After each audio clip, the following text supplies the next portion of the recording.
Mapagpalang araw sa lahat. Guys, nandito po ako sa may Skygo, dito po sa may Barangay Balibato, Santa Rosa, Laguna. At ang i-review po natin, ito po yung Skygo Wizard 175. Ito siya guys, glossy na red, Wizard 175. Pero pag bago pa lang po kayo sa aking YouTube channel, pa-subscribe naman po at pa-hit ng notification bell para pili po kayo sa aking mga videos. Tara guys, simulan natin ito review. Guys, ito na po yung Skygo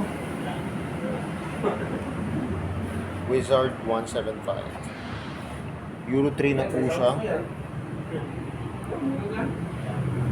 Simulan po natin itong review. Simulan po natin sa kanyang gulong. Ang sukat ng gulong po nito ay 2.75 by 17 tube type. Ayan.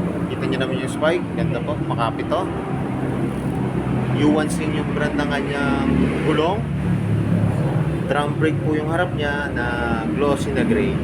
Pati po yung kanyang front shock. Ayan, glossy na gray. Ito po yung kanyang fender sa harap. Ganda po. Black siya pero may glitters. Ito po ang headlight niya. LED po ang headlight niya. LED. Tapos yung magkabila niya, signal light ay bulb type.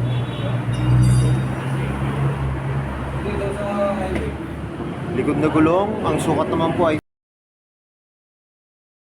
guys, ito ay isa pa lang po yung nakalagay niya na shock. Yeah.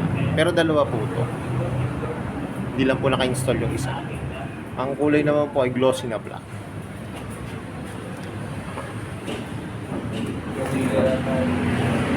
Ito po yung kanyang taillight. Taillight niya po LED rin, no? LED. Tapos yung magkabila po ay bulb type. Ito po yung kanyang fender sa likod. Yeah. Meron po siya rito, parang yung kagaya po nung sa harap na siya yung plated po. Tapos may plastic dito na pairings. Drum brake din po siya. Tapos ito po yung kanyang muffler. Ito nyo? Tapos ito po yung kanyang heat guard. Chrome plated. Ito pa ka ng angasan. Round po na may rubber. Ito po yung kanyang grab bar. Yan. Malaki rin po. Saka pwede ito lagyan ng top box kung gagawin nyo pong personal use. Ito naman po yung kanyang upuan. Yan, malaki po. Saka malaki po. May nakaprint po dito na 175 4-stroke. Ito guys yung kanyang kickstart. Yan, ganda ng design. Malaki. Chrome plated na may rubber. Ito po yung tapakan ng driver. Ayan, ito yung footrest niya. May rubber po. Tapos ito po yung kanyang brake pedal. Glossy na black. Ito po yung kabilang side. Kanyang gear pedal. Yan, chrome plated na may rubber. Yung kanyang side stand at center stand po ay glossy na black. Tapos yung kanyang engine niya, push rod pa po siya. Meron siya ritong gas cock. Tapos yung decal siya rito, yan, nakalagay lang po, Wizard 175, Euro 3. Ito naman po yung kanyang gas tank, yan. Ganda po, laki natin. Laki sa kanyang design. Ito lang yung kanyang decals po, yan, nakalagay lang na Sky po. Siyempre, ito ay manubela. Guys, ito po yung pinagmamalaki ng Skygo sa kanilang mga Pantra. Ayan, tingnan nyo, unang-una ko napansin. Meron siyang fuel gauge at meron siyang gear indicator. Pinaka-importante po yan kasi karaniwan po ng mga Pantra, wala po yan. Tapos ito po yung mga function niya. High and low, signal light, busina, yung clutch niya, lambot. Ito naman po yung sa kabila, park light, may hazard, electric start. Kagandaan nito guys 175 po to. Meron po siya electric start at kick start. Yan. Tapos yung throttle niya, ang butong, pati po yung kanyang brake lever.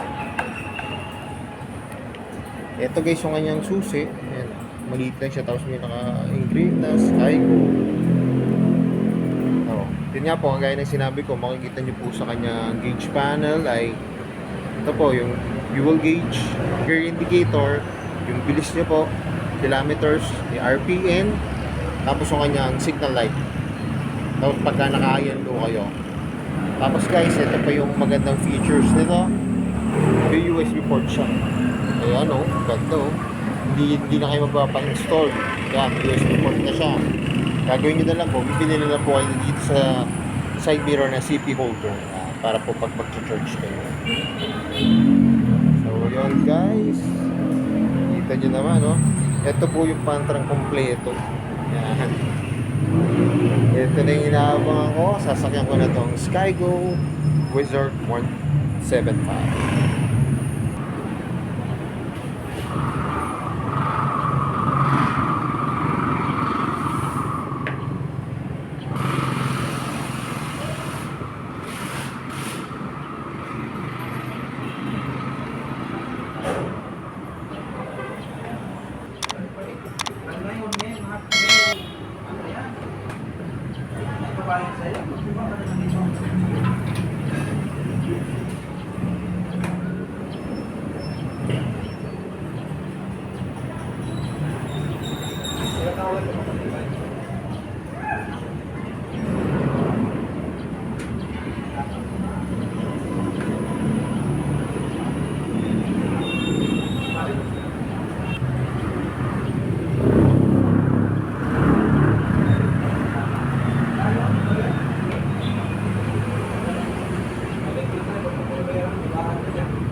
Guys, kanina nakita nyo ako, nakasakay na ako dito sa Skygo Wizard 175.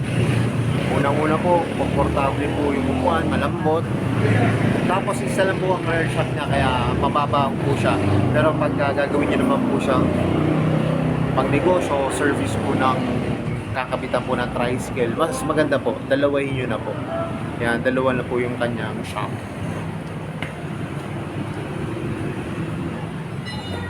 Saka guys, kagandahan nga nito, yung headlight niya, LED, pati po yung tail light.